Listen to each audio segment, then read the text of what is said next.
Hi, I'm Cheryl Paul, and I want to talk to you today about an idea around transitions that most people aren't aware of, which is that transitions affect everybody who's connected to the person who's going through the transition. So, if you're getting married, this of course affects the person that you're marrying, but it also affects your mother, your father, your friends.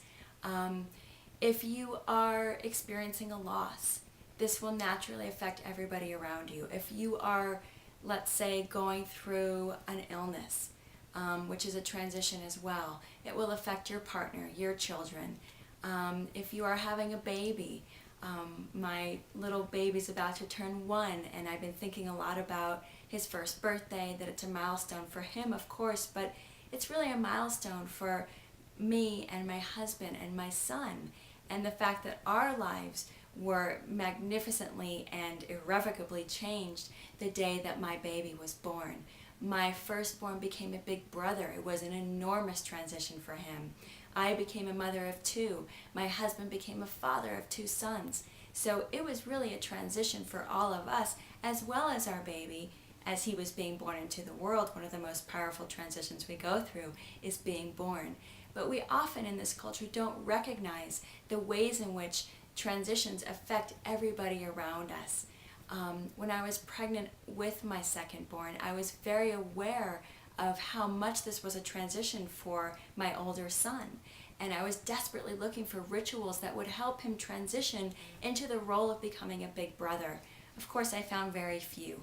There were maybe 1 or 2, and we did our best to help him transition into that new role, to allow him to acknowledge what an immense loss it was going to be, as well as a gain. And every time he said, "I don't want a little brother, Mommy, I want him to stay in baby heaven," as hard as that was to hear that, I would allow him to have those feelings, because I knew it was an important part of his transition into letting go of being an only child and moving into being a big brother.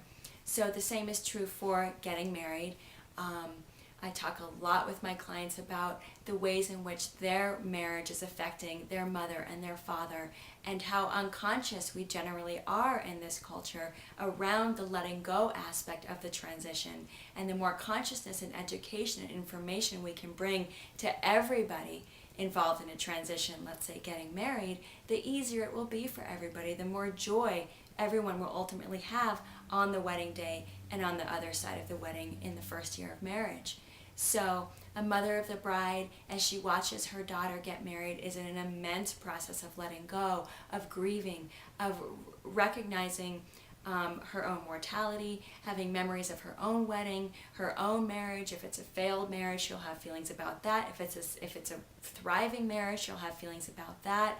Regardless of the specifics of her situation, a daughter's wedding is an immense transition for a mother and a father, as well as a son's wedding. It's the same set of emotions where everyone needs to acknowledge that there is a letting go that has to occur. So whether you're getting married, whether your daughter's getting married, or your son is getting married, or you're going through a loss, or you're having a baby, or you're becoming a mother or a father of 2, remember the stages of transitions. I explain it very clearly in my blog in the tab called Overview of Transitions. I encourage everybody to read that, because it will give you a lot of information and a broad overview, as well as specifics as to the 3 stages of transitions: the letting go, the in-between stage, and the new beginning, so that whatever transition you're going through, you can have that information and that context at your fingertips. And if it's not your transition directly, but you're affected by it, you can also know that you're normal for being affected by it. If you have a friend who's getting married and you're wondering why you're having such a sense of loss around it, it's normal. It is a loss. You are losing your friend to a degree, and the friendship will blossom in a new way on the other side of your friend's wedding. So we can never forget the rebirth piece of transitions. It's always there, and it's important to always keep that in mind. But we cannot forget to acknowledge the letting go, the sacrifice, the loss that must be felt in that first stage of transitions in order for the transition to be complete.